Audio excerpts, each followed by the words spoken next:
እንዴት አረፈድክ? እንደምን አረፈድክ? ሁሉ አማን፣ ሁሉ ሰላም። በኃይለኛው ነው የተንደረደር ነው። እነዚህ ማራኪ ፕሮግራሞች የትም የሉም የምለው ኢትዮጵያ ውስጥ ያው ትሪቡን ላይ ብቻ ስላሉ ነው እና ብስራት ኤፍኤም ላይ ስላሉ ነው ይቀጥላሉ ለማለት ነው።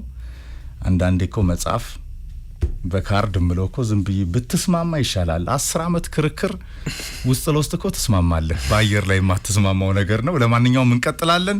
አርሰናል ዩናይትድ ሁለቱ ጎልደን ኦልዲሶች ምሽት 1 ሰዓት ተኩል ላይ በማራኪ የጨዋታ ደስታ ዶክመንተሪዎቻችን ተንደርድረናል። ታሪኮቻቸውን ባላንጣነታቸውን ምን ያህል በተቀናቃኝነት እንደቆዩ አይተናል። የዛሬ ነው ያድርገውና በውጤት ደረጃ ወረድ ብለዋል። ፍቅር ዓለም አቀፍ ድንበር ተሻጋሪ ተጽዕኖ ግን የፈጠሩ ደጋፊዎቻቸውን እንደያዙ ዛሬም አሉ። ዩናይትድ እና አርሰናል የእንግሊዝ ፕሪሚየር ሊግ የ1990ዎቹ አጋማሽ ቬንገር 96 ከደረሱ በኋላ ዩናይትድ 93 ጀምሮ እስከ 96 ባለው ጊዜ የበላይነቱን ጀመረ። ቬንገር ከመጡ በኋላ ደግሞ የአርሰናል እና የማንቸስተር ዩናይትድ ሪቨለሪ ትንቅንቅ ተጀመረ። እስከ 2005 ጆዜ እስኪመጡ ድረስ 9 ተከታታይ አመታት ጭምር ፍሬም ማንቸስተር ዩናይትድ አርሰናል የእንግሊዝ ፕሪሚየር ሊግ የዋንጫ ጉዞ በሙሉ የሚወሰነው በእነሱ ነበር። አንዳንዴ በፋይናል ነጥቦች፣ አንዳንዴ በአንድ ነጥብ ልዩነቶች፣ አንዳንዴ ዩናይትድ አርሰናልን አሸንፎ አርሰናል ደግሞ ማንቸስተር ዩናይትድን አሸንፎ ታይትል ያረጋገጡባቸው አጋጣሚዎች ነበሩ። እነዛን ከመልበሻ ክፍል ኮሪደሮች ጀምረው የተነሱ ከዛ ትልልቅ ተጫዋቾችን ትልልቅ ታጋይ ተጫዋቾችን የፈጠሩ ሚዲያውን በሁለት ጎራ የከፈሉ እስካሁንም ድረስ ያልደበዘዘ የእግር ኳስ ተቀናቃኝነትን በየዓለማቱ የፈጠሩ እነዛን ምሽቶች ጊዜያት ዳሰስን። ከዛ ደግሞ አሁን ያለውን የሚጠበቀው ነገር በተለይ ማንቸስተር ዩናይትድ ሰር አሌክስን ከሸኘ ከ2013 በኋላ አርሰናል ቬንገር እንኳን ቆዩ አይደል እስከ 2017 ድረስ ቆዩ። ኢንቪንሲብልስ ከተፈጠረም በኋላ እስከ 2017 ድረስ ቆዩ። ፈርጉሰን ከለቀቁ 4 አመታትንም ቆይተው ነበር በትንቅንቁ ላይ፣ ግን ጥያቄው ሳይመለስ እስካሁን አለ። አሁን ወቅቱ የተለያየ አላማ ላይ ቢሆኑም ግን ሁለቱም ደግሞ ወደ ኋላ ማለት የሌለባቸው መነሻ ነጥቦችን መነሻ የሚገፉ ምክንያቶችን ይዘው የሚያከናውኑት ጨዋታ ነው። እንኳን እንዲህ አይነት ምክንያቶች እያሉት ኤፍሬም እንደው ዝም ብሎ ቢከናወን ይሄ መርሃ ግብር ፍጥጫው በጣም ቀላል አይደለም። ትናንትን ስቦ ያመጣል። ደጋፊዎቹ ሁሌ ለቡድናቸው ያላቸው ወገንተኝነት አለ።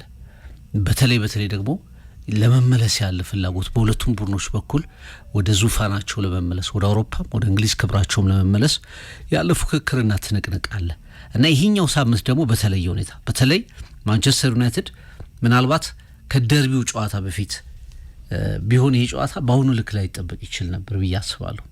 በደርቢው ጨዋታ ዩናይትድ ማነው አሰልጣኝ አሞሪምን አሰናብቶ ካሪክን ካመጣ በኋላ ማንቸስተር ሲቲን እንዴት አድርጎ እንዳሸነፈው ይታወቃል። በታትኖ ማለት ይቻላል። የፔፕ ጓርዲዮላን ቡድን ሙሉ ለሙሉ በልጦ ነው ያሸነፈው። 2 ጎሎች ተቆጥረው 3 ጎሎች ተሽረው የግብ ቋሚ ተመልሶ ማአት ኳሶችን ዶናሩማ አድኖ በጣም ያልተጠበቀ ማንቸስተር ዩናይትድ ነው የተመለከትነው ከደርቢው ጨዋታ በኋላ። ስለዚህ በተወሰነ መነቃቃት ይሄ ቡድን የጎደለው ነገር የለም፣ የጎደለው እሳቤ ነው እንጂ ተጫዋቾቹ አሉ ማሸነፍ የሚችሉ በየትኛውም ሌቭል ራሳቸውን ፕሩቭ ማድረግ የሚችሉ ተጫዋቾች አሉ እንዲባል ያደረገ ጨዋታ አስመልክቶ ነው ወደ ኤምሬትስ የሚመጣው። አንድ በደረጃው ከፍ ብሎ እንዲጠበቅ ያደረገበት ምክንያት እሱ ይመስለኛል። ሁለተኛው ዩናይትድ አሁን ዙሪያው ያሉትን ቡድኖች ተመልከት፣ ሊቨርፑልን ተመልከት፣ ኒውካስል የት ነው፣ ቶትናም የት ነው፣ ቼልሲ የት ነው። ስለዚህ እድሉ እንደዚህ እንኳን ድሮፕ እያደረገ ነጥብ ማንቸስተር ዩናይትድ ቶፕ 4 ውስጥ የሚገኝ ቡድን ነው። ሌላ አላማ ሌላ ወደ ቻምፒየንስ ሊግ ስፖርት ወደ ላይ መምጣት የሚችልበት አላማ የያዘ ቡድን ሆኗል። ቡድኑ ላይ የሆነ መነቃቃት ተፈጥሯል አዲስ አሰልጣኝ ስለመጣ። ይሄ አንድ የዛሬው ጨዋታ እንዲጠበቅ የሚያደርግበት ምክንያት ነው። ሁለተኛው በአርሰናል በኩል እንግዲህ ሩዝለስ መሆን መቻል አለበት። በቃ በእንዲህ አይነት ጨዋታዎች ላይ ትልልቅ ቡድኖችን ማሸነፍ፣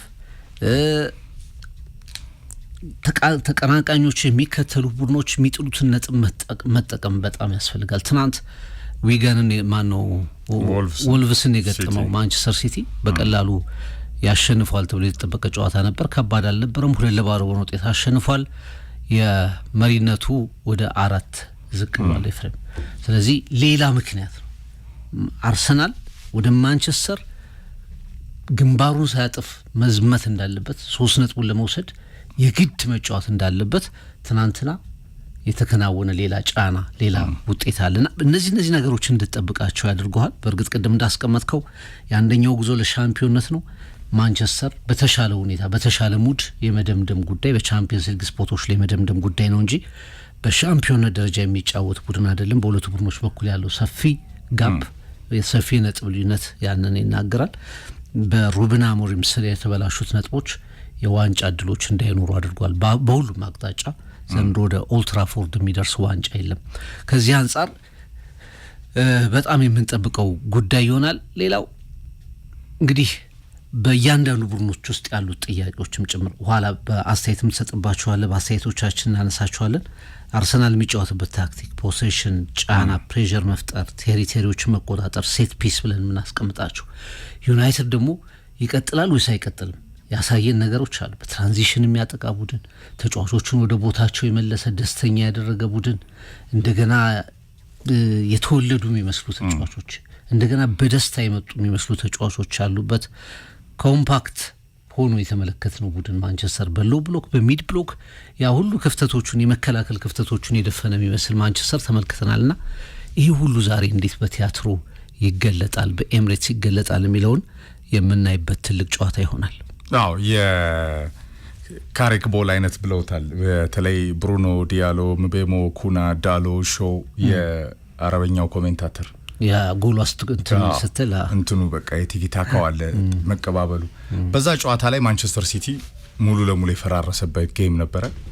አሰልጣኞች ሲቀየሩ ምንም ጥርጥር የለውም መልበሻ ክፍሉ ምኑም ይቀየራል።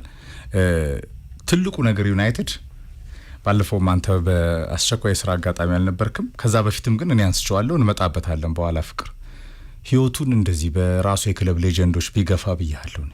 እንደው የተሻለ ነው ከዚህ ከዩናይትድ ካልቸር ትራዲሽን ከማንቸስተር ዩናይትድ ባህል ጋር የዩናይትድ ደጋፊ ፕራይድን በማይጎዳ ደረጃ ማንቸስተር ዛሬ የዩናይትድ ደጋፊዎች ከምርጡ አርሰናል በተነቃቃ መንገድ ጨዋታውን የሚመለከቱበት አንዱ ሚስጥር ማይክል ካሪክ ነው። ፍቅር ከመልከኛው ጋር ቢሆን ኑሮ ያው 3-4-3 ይላል አርሰናል ፊት አርሰናልን የመሰለ የለም።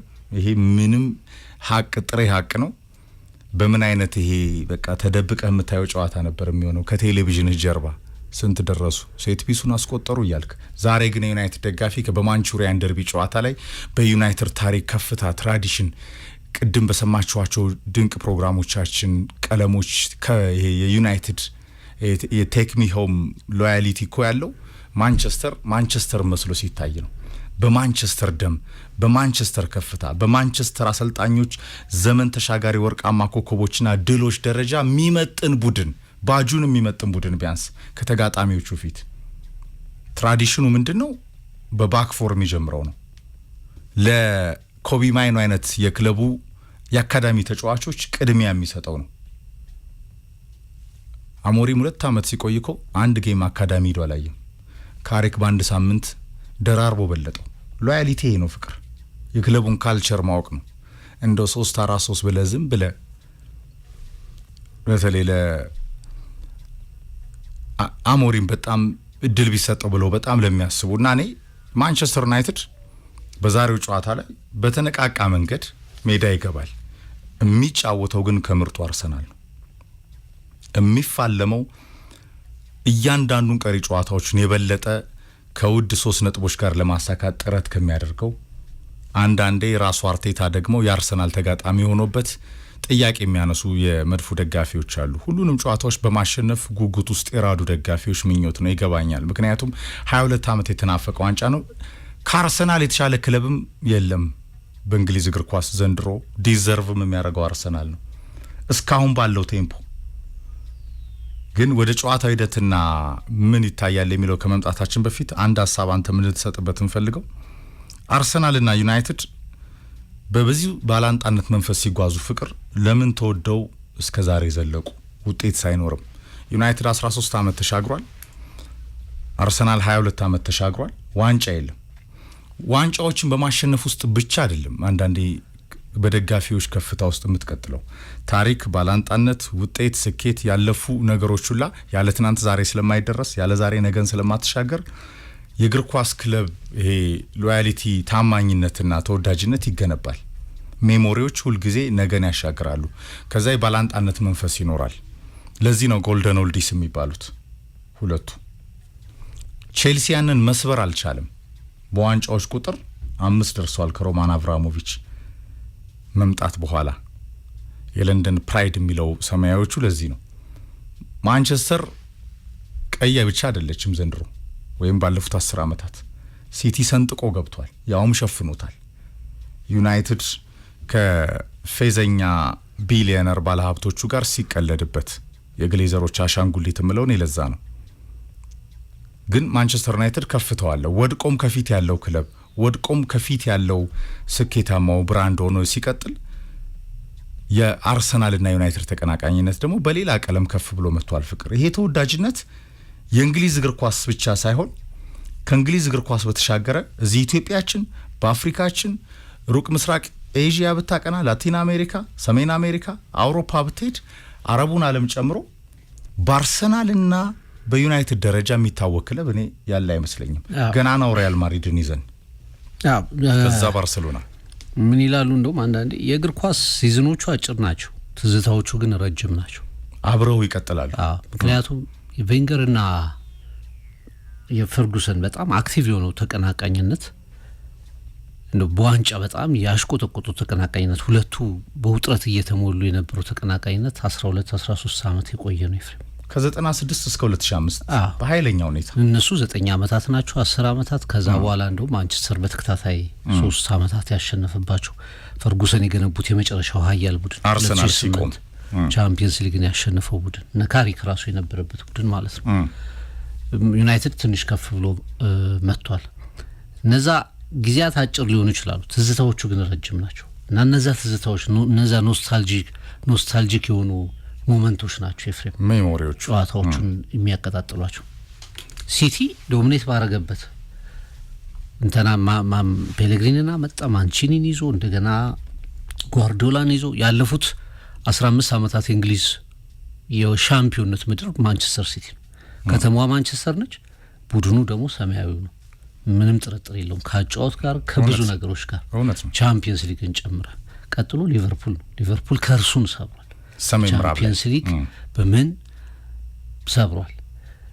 ግን ይሄ ትዝታው እነዛ በጣም የማይረሱ ግልጽ የሆኑ ምስሎች ኤፍሬም ጨዋታው በመጣ ቁጥር አብረው ይመጣሉ። ፕላስ ደግሞ ሁለቱ ቡድኖች ቶሎ የመነሳት ትግላቸውም ጭምር ፍላጎቱም ጭምራል እና እነዛ አጭር የሚመስሉ ሲዝኖች ግን ረጅም ትዝታዎች ቅድም ያልካቸው ነገሮች አትመዋል የሚል እምነት አለኝ። አንዴ ደግሞ እግር ኳስ አንዱ ባህሪው ምንድነው? የሆነ ነገር ላይ ልብህን ከሰጠህ ታማኙነት ትቀጥላለህ። ውጤት መጣ አልመጣ የምትደግፍበትን ኮዝ ካገኘ ያን ምክንያቱን ካገኘ መነሻውን ከያዝክ ከቡድን ጋር ትቀጥላለህ። እግር ኳስ አንደው አንድ የሰራው ፕሮግራም ላይ ያለ አይደል የኤሪክ ካንቶና ሌሎች ነገሮችን መቀየር ይቀላል የእግር ኳስ ክለብህ ነው ከምትቀይር። ጥናቶቹም ያንን ያሳያሉ። ብትወድቅ ብትነሳ ብዙ ትንንሽ ክለቦች አሉ አብረው ደጋፊዎቻቸው የሚሰቃዩ። ሊቨርፑልን አትወስዱም እንዴ? አንድ ሲዝን እኮ ኦልሞስት ጠፍቷል። 50 ዓመት የነበረ ሰው ሊቨርፑል ዋንጫ ሲያነሳ ሁለተኛውን ከ30 ዓመት በኋላ ሲመለከት በ80 ዓመቱ ነው በህይወት ከቆየ በ80 ዓመቱ ነበር የርገን ክሎፕ የመሩትን ድል የሚመለከተው። ቦብሌስሊ ቢል ሻንክሊ ላይ ቆመው ሁሉም ደጋፊዎች የነበራቸው ነገር ታያለ። ይሄ በመላው ዓለም ላይ ያለ ነውና የእንግሊዝ ፕሪሚየር ሊግ የሳተላይት ስርጭት አዲስነት ዓለምን የመውረር እግር ኳስ ዓለምን የመውረር ከዛ ደግሞ ወደ ቴሌቪዥን ካሜራዎች ሁላችንም እኮ ወደፊት ትዝታችን ስናስቀምጥ የትኛውን ክለብ በምን ምክንያት ወደድን ስንል ምናስቀምጣቸው ነገሮች ከነዛ አጭር ሲዝኖች ግን ረጅም ጊዜ ከሚፈጥሩ ከሚሄዱ ትዝታዎች የሚነሱ ናቸው ብዬ ነው ማምነው። እና ዩናይትድ ከአርሰናል የማይደበዝዝበት ምክንያት ሌጋሲው የፈጠረው ራሱ የቡድኑ ፊክስቸሩ የፈጠረው ነገር ነው ሁሌ ትልቅ የሚያደርገው። ወደ በፐርፎርማንስ ደረጃ በተለይ ባለፉት 10 እና 12 ዓመታት ወደ ዋንጫው መቅረብ አልቻሉም። አርሰናል የተሻለ ቀርቧል። 3 ጊዜ ከጫፍ ደርሷል። ሚኬል አርቴታን ካመጣ በኋላ ከጫፍ ቀርቧል። ግን አርሰናል ጭራሽ ከቻምፒየንስ ሊግ የሚወጣባቸው የፈተና ጊዜያት ነበሩ። አርሰናል ወደ ዋንጫው ሲቀርብ ዩናይትድ ወደ መውረድ ነው የቀረበው። ዩናይትድ ከአውሮፓ ክብሮቹም ጭምር የሆነ ወቅት እኮ ነበር። እንደውም አንድ ፕሮግራም ሰርቻለሁ። የሆነ ወቅት ነበር ቼልሲ የሚባለው ክለብ የማይታሰብበት፣ አስቶን ቪላ፣ ኒውካስል ምናምን ብለህ የምታላቸው ክለቦች የማይታሰቡበት፣ አራተኛ ከ1 እስከ 4 መውጣት ለዩናይትድ እና ለአርሰናል በጣም ቀላሉ በቃ የሆነ ስትጀምር ሲዝኑ ላይ ነበር ቀላሉ ዋንጫው ነው እንጂ ጥያቄ ከ1 እስከ 4 እነዚህ ቡድኖች አሉ የምትልበት የሆነ ጊዜ ነበር። ቶፕ 4 በቃ ቶፕ 4 እዛው ነበሩ። ያ ጊዜ አመለጣቸው። ያላመለጣቸው የሚመስለኝ እኔ የደጋፊዎቻቸው በመላው ዓለም የፈጠሩት የደጋፊዎቻቸው መጠበቅ፣ ውድድሩን ጓጉቶ መጠበቅ፣ የትኛው ቡድን ይነሳል ብሎ የማሰብ ዘንድሮ እያሉ ብዙ አመታትን መጨመር። አርሰናል 20 አካባቢ ደረሰ፣ 22 አይደል 22፣ ዩናይትድ 13 ደረሰ። ነገ ይመጣል እያሉ እና ለአርሰናል የተሻለው የቀረበው አሁን ለመደምደም የቆየውም አርሰናል ነው የቀረበውም አርሰናል ነው። ይሄን ጨዋታ ማሸነፍ አለበት። እንግዲህ ባለፈው ድንገት ለአርሰናል ተጫዋቾችም ለቡድኑም ትልቁ ጥያቄ የሚሆነው ቅድም ያስቀመጥነው ድንገተኛው የማንቸስተር መነሳት ነው። በዳሉ፣ ማጓየር፣ ማርቲኔዝ እና ሾው ባክፎር ጀመረ። ዳሉ በጣም በምቾት የሚጫወት ተጫዋች ሆነ፣ ወደ ቦታው ተመለሰ። ሾው እንደዚሁ ወደ ሌፍት ዊንግ መጣ። ካዝሜሮና ማይኖ አመቱ ሙሉ አይሆንም፣ አይሰለፉም፣ እነዚህ ተጫዋቾች አይመጡም፣ በደብል ፒቮት መጫወት አይችሉም፣ አይሆኑም ያሉትን አሰልጣኝ ጥያቄ አፍርሶ ካዝሜሮ ሲወጣ 80ኛው ደቂቃ አካባቢ ይመስለኛል ስታንዲንግ ኦቬሽን ነበር። ኤፍሬም ተመልካቹ በሙሉ ቆሟል። ማይኖ ጨዋታውን ጨርሷል። የመጨረሻውን መተቃቀፍ በካሪክና በማይኖ መካከል የነበረውን መተቃቀፍ ለተመለከተ ተጫዋቹ ምን ያህል ደስተኛ እንደነበር ትመለከታለህ። በፐርፎርማንሱም በጣም ድንቅ ነበር። ከዛ በኋላ አመቱ ሙሉ ዩናይትድ ችግር የተባለው ብሩኖ ፈርናንዴዝ በሁሉም ጨዋታዎች በሁሉም ጎሎች ላይ እጁ ነበር። እያንዳንዱን የሲቲን ይሄ ስፔሶች በሙሉ የሚያፈርሰው ፓስ ከሱ እግር የሚነሳ ነበር። መቤሞን ማንም አላሰበውም። ቢሆንስ አፍሪካ ዋንጫ ላይ የቆየ ነው፣ ከቡድኑ ተለይቶ ነው የቆየው ኤፍሬም። ፕላስ ማቲዩስ ኩኛ የተሻለው ክሬቲቭ ተጫዋች ነው። እንደገና ቤንጃሚን ሼሽኮ 3 ጎሎችን አስቆጥሯል። ይህንን መነሳት የሚመስልና የተለመደውን ነገር ይጠቀማል ብለህ ኤክስፔክት ስታደርግ በፎልስ ናይን ብሪያን ቤሞን ስፒዱን ተጠቀመ። አማድ ከመከላከል ነጻ ወጥቶ በመስመር አጥቂነት እንዲገባ ሆነ። ማነው ያኛው ተጫዋች ዶርጉም እንደዚሁ በእርግጥ ከቀኝ ወደ ግራ መለሰው። እንደገና ደግሞ በጣም ኢነርጄቲክ የሆነ ነገር ተመለከትን። ያ ማንቸስተር አሁን ድንገት በአንድ አሰልጣኝ መምጣት፣ አሰልጣኝ ሲቀየር ተጫዋቾች ደስተኛ ይሆናሉ። በተለይ በአሰልጣኙ ታክቲክ የተከፉ ተጫዋቾች ደስተኛ ይሆናሉ። ያንን ፕሩቭ ለማድረግ የሚጨምሩት ኃይል አለ፣ በራሳቸው የሚያደርጉት ነገር አለ። ግን ደግሞ ማይካድ የሚታዩ ለውጦች ማይክል ካሪክ አድርጓል። ያ ቀጣይ ነው ወይስ ቀጣይ አይደለም የሚለው ነገር የሚታይበት ነው። ቅድም ካስቀመጥከው በጣም የሚያስማማኝ አርሰናል ሲቲ አይደለም። ዴፊኒትሊ ስፔስ የሚሰጥ ቡድን አይደለም። አሳዶ የሚቀበሉ መጀመሪያም ስፔስ የማይሰጡ ከተቻለ ደግሞ እንዳትወጣ የሚያደርጉ አይነት ተጫዋቾች ያሉት ቡድን ነው። የዘንድሮ ምርጡ ቡድን አርሰናል ነው። የተቆጠረበት ትንሽ ነው፣ ብዙ በማግባት ሁለተኛው ቡድን ነው። የተሸነፈው በ2 ጨዋታ ነው። በተለይ ኤምሬትስ ላይ ተሸንፈው ያውቅም። ከ11 ጨዋታዎች በ6ቱ ኤምሬትስ ባደረጋቸው የፕሪሚየር ሊግ ጨዋታዎች ጭራሽ ጎል አላስተናገደም። ኤፍሬም ጎል አላስተናገደም። የማንቸስተርና የአርሰናልን ታሪክ ወደ ኋላ ከተመለከት ነው ሚኬል አርቴታ ከመጣ በኋላ 6 ጊዜ ማንቸስተር አላሸነፈም በፕሪሚየር ሊግ። ያው በተከታታይ 6 ጨዋታዎች ላይ ዩናይትድ አንዴ ነው ድሮ ያደረገው፣ አላሸነፈም በ7ኛው። ኤግዛክትሊ። በታሪኩ 7 ጊዜም ደግሞ አንድን ቡድን ሳያሸንፍ ቀርቶ አያውቅም። 7 ጊዜ በተከታታይ አንድን ቡድን ማንቸስተር ሳያሸንፍ ቀርቶ አያውቅም። ዛሬ ካላሸነፈ ያ መጥፎ ሪከርድም ይጻፋል። አርሰናል ከባድ ተጋጣሚ ነው። በተለይ ዲፌንሲቭ አፕሮቹ እጅግ ድንቅ ነው። ይሄ ሁሉ የሚሆነው እንግዲህ ተጫዋቾቹ እየተጎዱ ነው።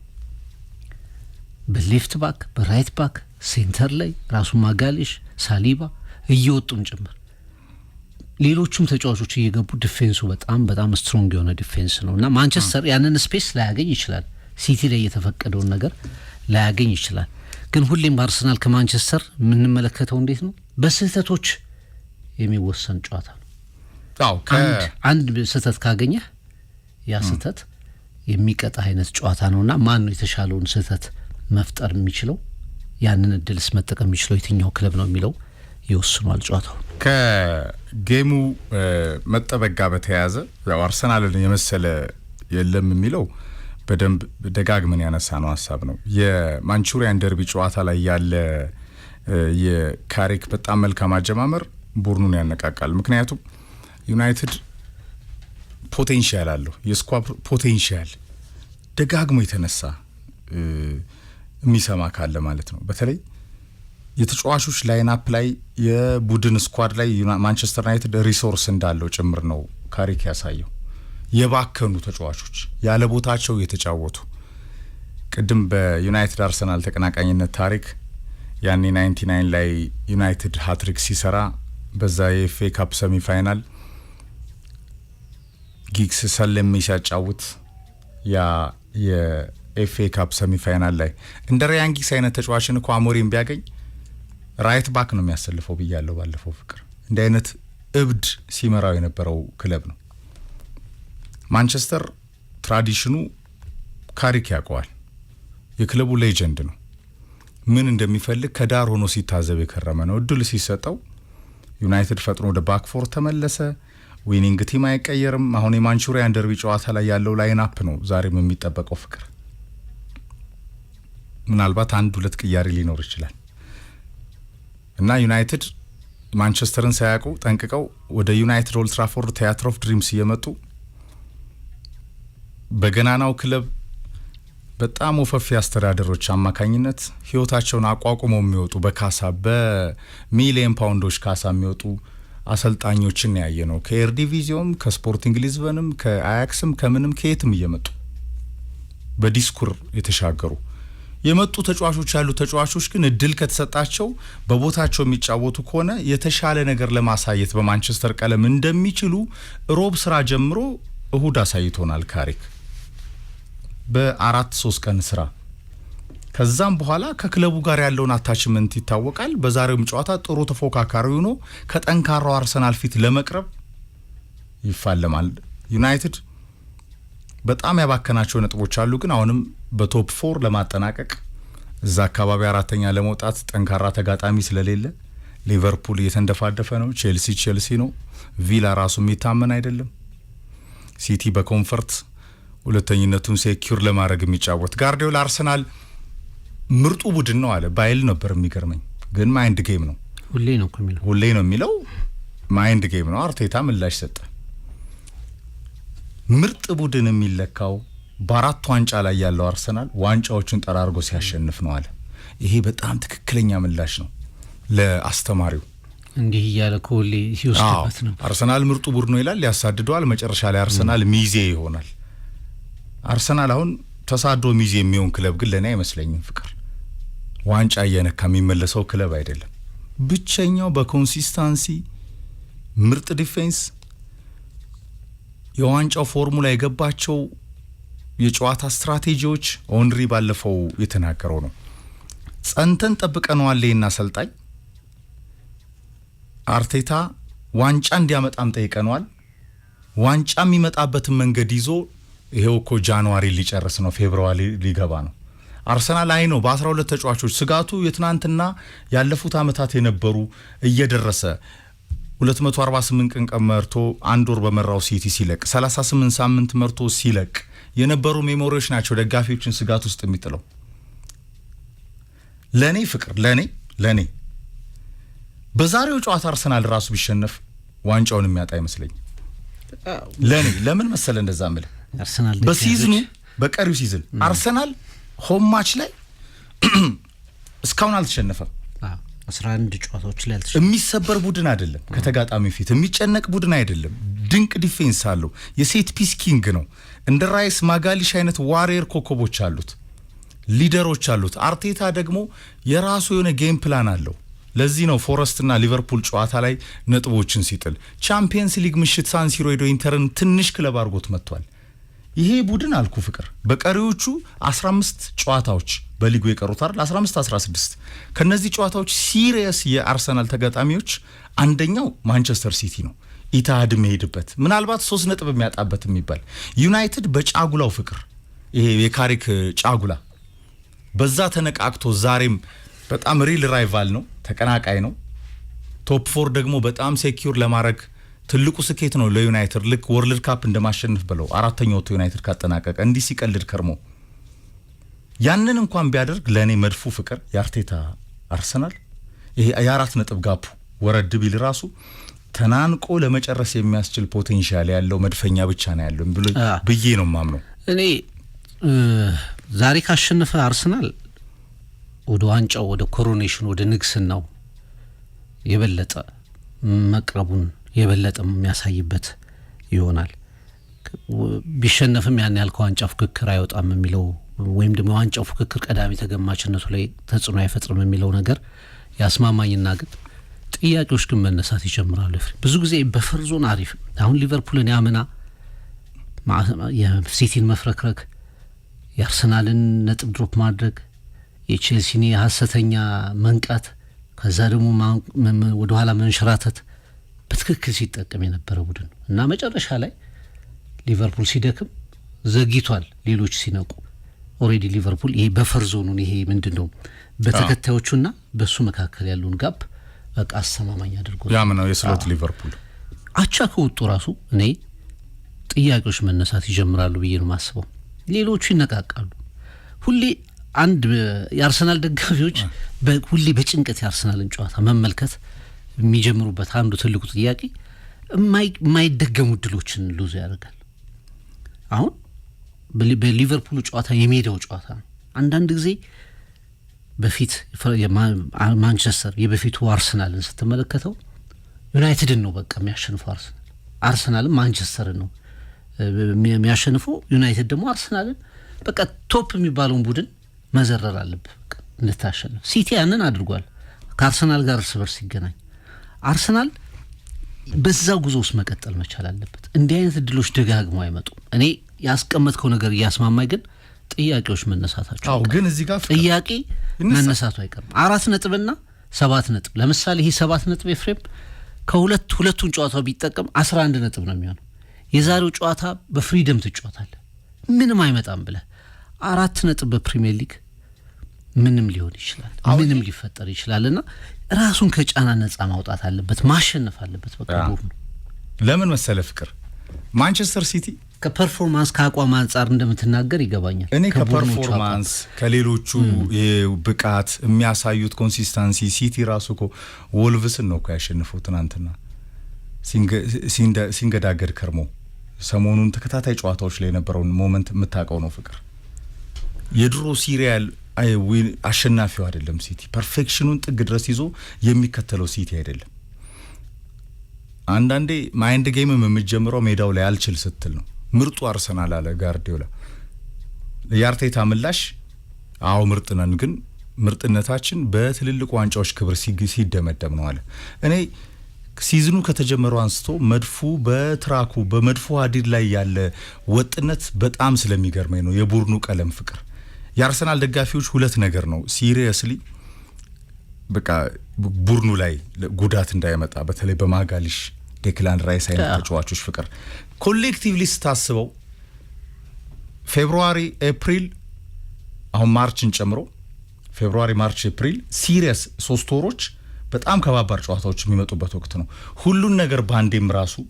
ሉዝ ልታረግ የምትችልበት እድሎች አሉ ግን የማይክ አርቴታ አርሰናል ፍቅር አንደኛ እውነተኛ ተቀናቃኞች የሉትም አንድ ሁለተኛ ትክክል ነህ ከእውነተኛ ሻምፒዮኖች በሪንጉ ከመሐመድ አሊ ፊት በክብር ነው ፎጣውን ማስጣል ያለበት አይደለ ወይም ስትዘረረም እንደዛ ነው ግን እንደዛሬው አይነት ጨዋታዎች ለምሳሌ ከአርሰናል 15 ቀሪ ጨዋታዎች ከኢታሃዱ ያዌይ ማች ቀጥሎ በጣም ከባዱ ጨዋታ ይዛሬው ነው ለአርሰናል በቀሪዎቹ መራግቦች በጣም ከባድ የሚባለው ጨዋታ ልክ ነህ የፎረስት ጨዋታ ላይ 3 ነጥብ ቢሳካ የኤምሬትስ የሊቨርፑል ጨዋታ ላይ ከሊቨርፑል ወቅታዊ ድክመት አንጻር 3 ነጥብ ሊቨርፑል መሆኑን በፐርፎርማንሱ ግን ደካማ ነበር አይደል?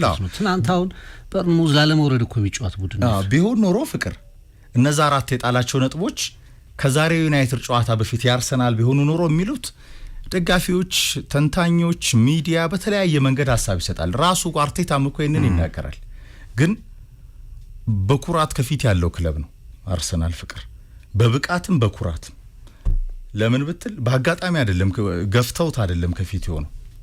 ከሁሉ ተጋጣሚ ፊት አርሰናል በራሱ ቀለም የሚጫወት ከዚህ ከጨዋታው ፕሌይ እንቅስቃሴው ጋር በተያያዘ ሲፈልግ እኮ ትልልቅ ቡድኖችን ቪላን ጨምሮ እንዴት እንዳደረገው አይተናል ፍቅር። ወደ ዛሬው ጌም እንምጣና ከላይን አፕም አርሰናል ካለው የጨዋታ ስታይልና ኳሊቲ አንጻር ትልቁ ለዩናይትድ አንዱ ስጋት ለካሪክ የሚሆነው ማንቸስተር ሲቲ የዩናይትድ ፈጣን የማጥቃት ትራንዚሽን ላይ አልነበረም እኮ ሲቲ አንድ ራሽ ባይላይን ሁሉ ይጫወት ነበር። የአርሰናል ሲቲ አይደለም። የአርሰናል ባክ ፎር ኮንክሪት ነው ፍቅር፣ እንዲህ በቀላሉ ስፔስ የሚሰጥህ አይደለም። ከማጋሊ ሳሊቫ ፊት ያሉት ራሱ ዙቢሜንዲ የጨዋታው ሚዛን ጠባቂና የራይስ ዋሪየርነትን እንደው በቀላሉ ያንተን የፈጣን የማጥቃት ትራንዚሽንን እጅ በደረት አድርጎ የሚመለከት መድፈኛ አላየንም። ትንሽ ጎል የተቆጠረበት በሜዳው ተሸንፎ ማያቅ ሲሪየስሊ 3 ነጥቡን ከዩናይትድ በላይ የሚፈልግ እንደገና ደግሞ ለሲቲ የጨዋታ ጊዜ የነበረው የዩናይትድ የካሪ ኳሊቲ ለማቆም የሚያስችል ሁሉ አይነት አማራጮች ያሉት ነው። ለቢልድ አፑም ለካውንተሩም እንደገና ደግሞ አርሰናል ሳይጨነቅ አለርቶ ነው ጌሙን አደብዝዞ በሴት ፒስ ጎል አስቆጥሮ ናና እንደገና ደግሞ ሞክረኝ የሚል አይነት ቲም ነው። ይሄ አይነት አለው።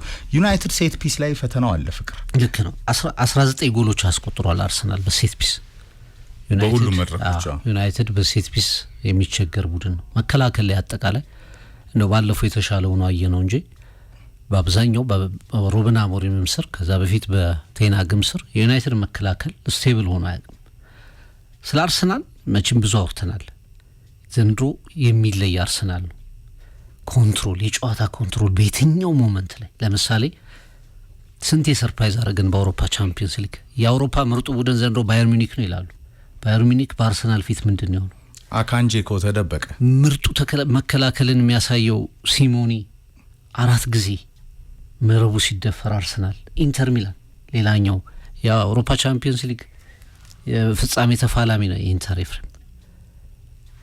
ኢንተርን ኦልሞስት ብዙ ተጫዋቾችን አሳርፎ ነው 4-5 ተጫዋቾች አርፈዋል። በቤስት ሌቨል ላይ ከሚገቡ ልጆች በኋላ ቢገቡ ተመልሰው አርሰናል ነበር። በቻምፒየንስ ሊግ በጣም ድንቅ ጉዞ ነበር። በፕሪሚየር ሊጉ ጥቂት ጨዋታዎች ናቸው አርሰናል እንደው ተቸግሮ አፈግፍጎ የተጫወተባቸው እና ይሄው ጨዋታው ሊያመልጠው ይችል ይሆን እንዴ ብለህ የምታስባቸው የአስቶን ቪላ የተሸነፈበት ጨዋታ፣ የማንቸስተር መጀመሪያ የተደረገው በተለይ ፈርስት ሃፉ ጨዋታ፣ የሰንደርላንድ ሰከንድ ሃፍ ጨዋታ እና በጣም ጥቂት ጨዋታዎች እነዛ ኦንጎሎች የተቆጠሩባቸው። ከዛ ውጭ አርሰናል የዘንድሮ ዲሲፕሊን እንዲሆነ ቡድን ስሜት በጣም የቀነሰ በጣም ስሜታዊነት የቀነሰ ነገሮች ቀድሞ ቢገቡበትም መቀልበስ ይችላል ብሎ የሚያምን የተረጋጋ ኮንትሮል እንዲሆነ ቡድን ነው አርሰናል ዘንድሮ።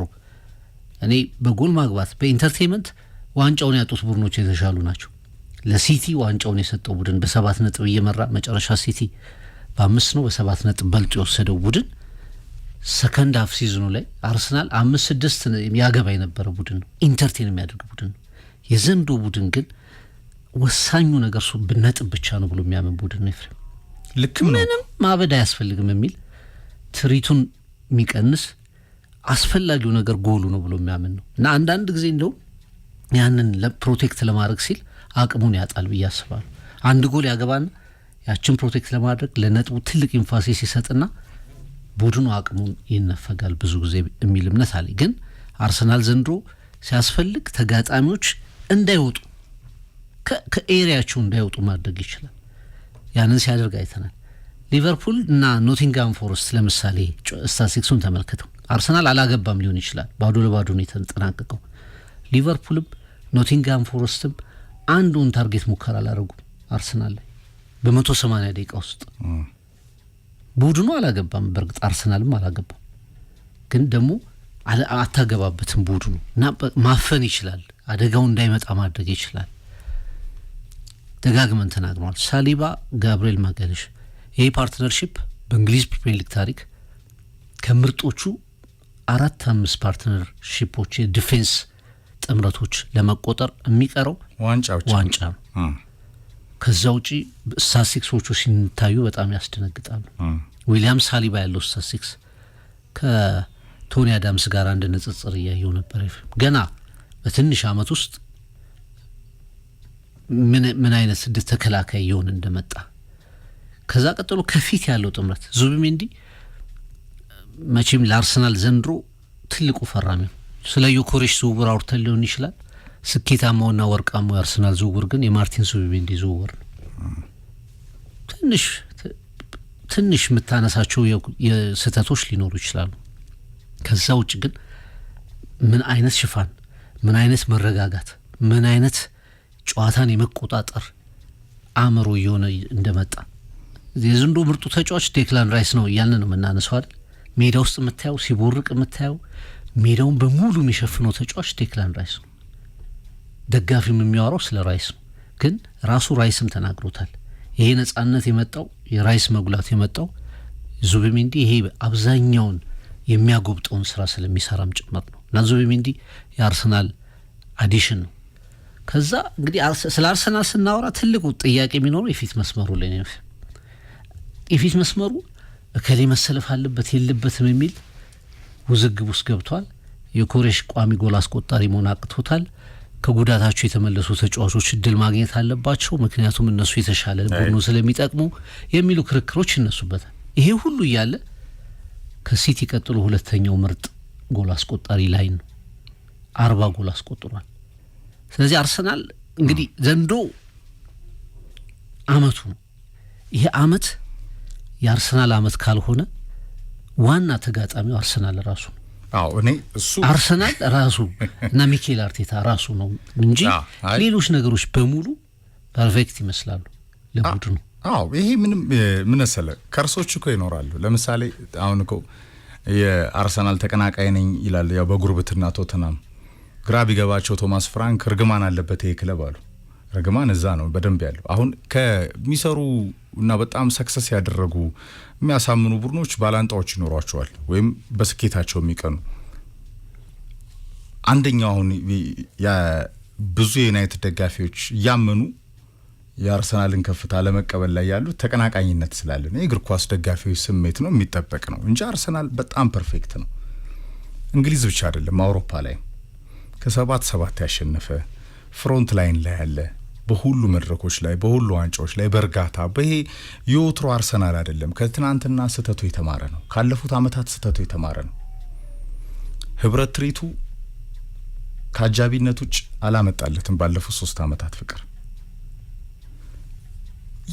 አርሰናል ተጫውቶ መጨረሻው ዋንጫ አጣ አይደለም። ያሁን የአርቴታ ስትራቴጂ ያ የቡድኑ ሜንታሊቲ ከፍታ፣ የራስ መተማመን፣ በእያንዳንዷ ጨዋታ ላይ ያለው ጌም ፕላን፣ ውጤቶችን ይዞ የሚወጣበት መንገድ በጣም የሚያስቆጭ የተባለው የፎረስት ጨዋታ እንደጠቀስከው ነው። አንድ ኳስ አልተሞከረበትም፣ 1 ነጥብም ይዞ ወጥቷል። ስለዚህ አንዳንዴ በሁሉ ጨዋታዎች የማሸነፍ ጉጉት ውስጥ ያው ሁሉን ጨዋታ አታሸንፍ መራድ የለብህም። አንድ ሁለተኛ ኦንሪ እንዳለው ዋንጫ የጠየቅነው አሰልጣኝ ነው። ለአመታትም ሌሎቹ ክለቦች አሰልጣኞቹን ሁላ ሲያባርሩ ጸንቶ ያለው አርቴታ ነው እና ይሄ ዳይናስቲውን እየገነባ ነው እኮ ይሄ አሰልጣኝ ፍቅር። ትሮፊ ብቻ ነው የቀረው። ዋናው ነገር እኮ ነው የቀረው። ዋናውን ነገር ለማሳካት ደግሞ የመጨረሻው ትራክ ላይ ደረሰ እኮ አት ዘ ኤንድ ደረሰ። ግንቦት መታገስ እንዴት እሺ ስበን እናምጣላቸው ወደዚህ ለምሳሌ እንዴ በቃ 22 አመት እኮ አይደለም ከአርሰናል በላይ ቼልሲ እኮ 50 አመት ጠብቋል። ሲቲ እኮ 44 አመት ጠብቋል። ሊቨርፑል 30 አመት ተኝቷል።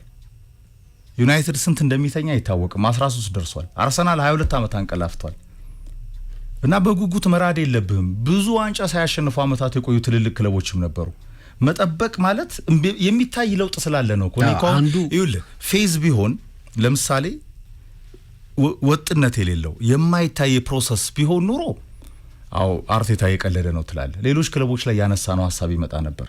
የአርሰናል ፕሮግረስ የአርሰናል መሻሻል እኮ ከፍታኮ ለሌሎች ክለቦችም ሌሰን ለራሱ ለዩናይትድ ሌሰን ሆኖ አሁን በካሪክ ህይወቱን ቢገፋ ይሻላል። ዩናይትድ ምንም እየገጠመው ፍቅር ቀጣይ አመት ምን የምለው በቃ ኮንትራቱን ስጠው፣ ይህንን አሰልጣኝ አግዘው፣ አንተ ንግድህን ስራ። መቼም ነጋዴዎች ናቸው ባለቤቶቹ። ቢያንስ በማንቸስተር ዩናይትድ ደጋፊዎች ፕራይድ ለምሳሌ ዛሬው ጨዋታ ዩናይትድ ደጋፊዎች 90 ደቂቃው ናፍቀው የጠበቁበት አንዱ ምክንያት የማንቹሪያን ደርቢ ጨዋታ ላይ የነበረ ለውጥ ነው። ቅድምም አንስቼዋለሁ። ከአሞሪም ጋር ይሄ ቡድን እያሾፈ ቢሆን ኖሮ ፍቅር በዚህ ልክ በፕራይድ አትገባም። ቢያንስ በማንቸስተር ዩናይትድ ቀለም እና እኔ የአርቴታ የአርሰናል ፕሮግረስ በጣም የሚታይ ነው። ፋይናሊ ለሌሎች ክለቦችም እንደ ትምህርት የሚቀመጥ ነው። ይሄ ደግሞ በዋንጫ ስኬት ለማጠናቀቅ ትግስት ነው። ዋናው በነገር ላይ ቅድም ያነሳሁት ኮንትሮል ያልኩት ዋናው ቡድኑ አይጓጓ። በቃ ቡድኑ ጓጉቶ ባለፉት 2-3 አመታት ምን ሉዝ እንዳደረገ እንዳስታውሳለን። እንዴት ተጫዋቾቹ እንደተሰበሩ ቡድኑ እንዴት በቃ ደጋፊው እንዴት ስሜቱ እንደተጎዳ ይታወቃል። የደጋፊው ስሜት የቡድኑ ስሜት ነበር። በነገር ላይ ባለፉት 2-3 ሲዝኖች የሚጓጓ አርሰናል ነበር። አሁን አይጓጓም አርሰናል። የዘንድሮ አርሰናል አላማውን ያውቃል። በቃ በጣም እርጋታ ያለው ቡድን ነው። የቡድኑ ስሜትና የደጋፊው ስሜት ትንሽ የተለያየ ነው ብዬ ማሰው። ደጋፊው ከቆይታው አንጻር ያ ዋንጫ ዛሬ እንዲሳካ ምክንያቱም አንድ ጨዋታ ላይ ነጥብ ድሮፕ ሲያደርግ የሚፈጠረው ጫጫታ እይታ ምናምን ይነግራል የደጋፊውን ጉጉት። ምክንያት ደግሞ አለው ይገባል። በቃ የማይደርስ ቡድን ቢሆን ችግር የነበረበት ቡድን ቢሆን ዋንጫው አይገባውም ብለህ የምታስብበት አይነት አፕሮች ቢያሳየህ አትጓጓም እኮ በዛ ልክ። ግን ባለፉት 3 አመታት ከትንሽ ስህተቶች ውጪ አርሰናል የተሻለው ቡድን ነበር። ከአርነ ስሎት ቡድን ቀድሞ አርሰናል ዋንጫ ማንሳት ነበረበት። እውነት ለመናገር በመሀል ሊቨርፑል ያ ክራይሲስ ውስጥ ይገባል የተባለው ሊቨርፑል በ10 ወር ፕሪሚየር ሊጉን አነሳ እና አንዳንድ ጊዜ ቅድም ያልካችሁ አንድ ሜዳ ውስጥ ጥሩ መሆን ብቻ ሳይሆን ሳይኮሎጂካል ባትሉን ፕሪሚየር ሊግ ላይ ማሸነፍ ያስፈልጋል። የሳይኮሎጂክ ባትሉ በጣም ትልቅ ነው። ለዛ ነው እኔ አንዳንዴ ነጥቦቹ ተደጋግመው ድሮፕ ሲደረጉ መጠቀም አለብህ ስል ያንን እንትን ይሰጣል፣ የመተንፈሻ ስፔስ ይሰጣል። ተጫዋቾቹ ከእንዲህ አይነት ጫና ነጻ ይሆናሉ። ፎረስት 17ኛ ነው አይደል ፕሪሚየር ሊጉ ላይ ነበረው። ለረጅም ጊዜ በትንሹም በትልቁም ቡድን የሚደቆስ አይነት ቡድን ነበር። እንደውም ሼንዳይሽ ከመጡ በኋላ ከዩናይትድ ከራሱ ሲቲ እንኳን 84ኛው ደቂቃ ላይ ነው ያገባባቸው ተቸግሮ ሲቲ 3 ነጥብ ወሰደ። እንዲህ አይነት ቡድኖችን ነጥባቸውን ቆልመም መውሰድ አለብህ። በፊት ዩናይትድ ያን ያደርግ ነበር፣ አርሰናል ያንን ያደርጋል። ማንቸስተር ሲቲ ትልቁ ኳሊቲ ይሄ ነው። ከሚኬል አርቴታ ከፔፕ ጓርዲዮላ ደጋግሞ 4 ነጥብ ወስዷል። 4 ነጥብ። ማንቸስተር ሲቲ ግን እንዲህ አይነት ትንንሽ ቡድኖች ሲደርሱ 5-6 3 ነጥብ ይዛል። አቻዎች ቅድም አለመሸነፍ ተብለው ነው የሚገለጡት። ለአርነ ስሎት እኮ አሁን አልተሸነፉም። 11 ወይ 12 ደረሷል። ትናንትና ዜናውን አላየም ኤርላይን ከ13 ጨዋታ በኋላ ሊቨርፑል ተሸነፈ ተባለ። አልተሸነፉም ነበር እስከ ትናንት ድረስ 12 13 ነው ያሸነፈው። 13ቱን ስትመለከተው ግን አቻዎች ይመስላል። ዩናይትድ አሞሪምን ከማሰናበቱ በፊት 8 ጨዋታዎች አልተሸነፈም። አቻ ነው ዩናይትድ እና አቻዎች መልካም አይደሉም። ለዛ ነው ዛሬም አርሰናል ለአቻ መጫወት የለበትም። ማንቸስተር አቻ ቢወጣ ትልቅ ድል ነው። ከፕሪሚየር ሊጉ ምርጡ ተቀናቃኝ ከፕሪሚየር ሊጉ ምርጥ ቡድን ለካሪክ መልካም አጀማመር እንዴ ከሁለት ከባድ ቡድኖች አንደኛና ሁለተኛ ካሉ ቡድኖች 4 ነጥብ ትልቅ ውጤት ሊሆን ይችላል። አርሰናል ግን ለመውረር ነው መጫወት ያለበት። ካሪክ አርቴታን አሸንፎታል። ያኔም 3-2 3-2 አሸንፎታል እና ካሪክ ጥቂት ጨዋታዎች ነው ያደረገው። ሪካርዱ ጥሩ ነው። ዩናይትድ አሰልጣኝ በመቀየሩ በተለይ ክለቡን የሚያውቅ ሌጀንድ ተጫውቶም ትልልቅ ዋንጫዎችን ያሸነፈ ኮከብ ሚና ሲሰጠው የዚያ አብረው እንደ አርሰናል ይሄ ትረስት ዘ ፕሮሰስ ማይክ አርቴታ ተብሎ አክሽን ፕላኑ ፕሮጀክቱ ፕሮፖዛሉን አብረው እንደው አንዴ ኮፒ ፔስት አድርገን እናምጣው ብሎ መቀበል ያለበት ክለብ ለኔ ይመስለኛል። ከአርሰናል ካለፉት 6 አመታት ጉዞ አርቴታም የአርሰናል ተጫዋች የነበረ በጋርዲዮላ ስለ የተማረ በፕሮሰስ ሲባል ይሄ ዋንጫ ማያሸንፍ ዝም ብሎ በፕሮሰስ ብቻ ህይወቱን የሚገፋ እንዳትለው እኮ አርሰናል እንዴ በ13 14 ተጫዋች እኮ ነው ባለፉት 3 አመታት የቆየው ፍቅር ዋንጫውን እየነካ ስኳዱን ሲያሰፋ ዴብዙን ሲያሰፋ ነምበር 9 ሲጨምር ዲፈረንት አርሰናል እኮ አየን አሁን ቅድም በተከታታይ ያወራ ነው ስለዚህ አንዳንዴ በጉጉት መራዱ ደጋፊው ስሜቱ የሚታወቅ ነው ትክክል ነው ፍቅር ግን በጎን ደግሞ ቡርኑና ጉዞው ቀለሙ ለኔ አሁንም የሚሰማኝ ፍቅር ለዩናይትድ አቻ ትልቁ ውጤት ነው ለአርሰናል 3 ነጥብ የበለጠ ከሚቀሩት ትልልቅ ጨዋታዎች ሁለተኛ ደረጃ ላይ የሚቀመጠው ነው ከኢታድ ቀጥሎ አንደኛው የ100% የድል ስኬት ነው የሚሆነው ግን አርሰናል በዚህም ጨዋታ ሉዝ ራሱ ቢያደርግ ዋንጫውን አያጣም ይሄ ነው ስሜት ነው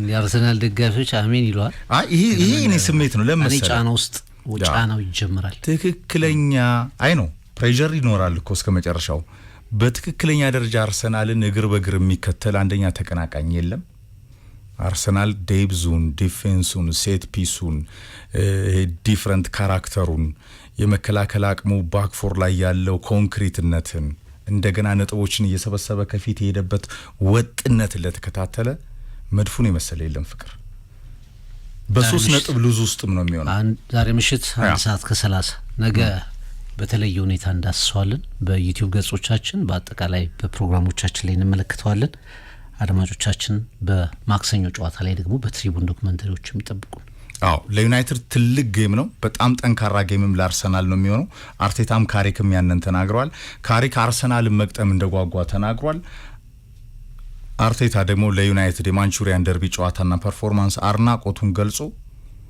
በኢንተር ጨዋታ ላይ ደግሞ ምን እንዳደረገ አይተናል ፍቅርና አርሰናል ከዩናይትድ ሁለቱ ጎልደን ኦልዲስ 1 ሰዓት ተኩል ላይ ከኖርዝ ለንደን ፎሬቨር ኤምሬትስ የሚኖረው ጨዋታ በጉጉት ይጠበቃል እግር ኳስን በሬዲዮ ተመልከቱ መሰለ መንግስቱ ከባልደረቦቹ ጋር መሴ ይህንን ጨዋታ በቀጥታ ያስተላልፋል ከምሽቱ 12 ሰዓት አንስቶ ሬዲዮ ላይ ይኖራል ብስራት ኤፍኤም 101.1 ላይ ካረጋችሁ በየትኛውም ቦታ ላይ ጨዋታውንም መከታተል ትችላላችሁ ከመሴ ጋር ከዛ ውጪ በሶሻል ሚዲያ ፕላትፎርሞቻችን ላይ ከጨዋታው በኋላ በትሪቡን ስፖርት ቀለም ተመልሰን እንገናኝ ይሆናል ፍቅር ይልቃል ዩቲዩብ ቻናል ኤፍሬም ማን ኦፊሻል ዩቲዩብ ቻናል ላይ እንገናኛለን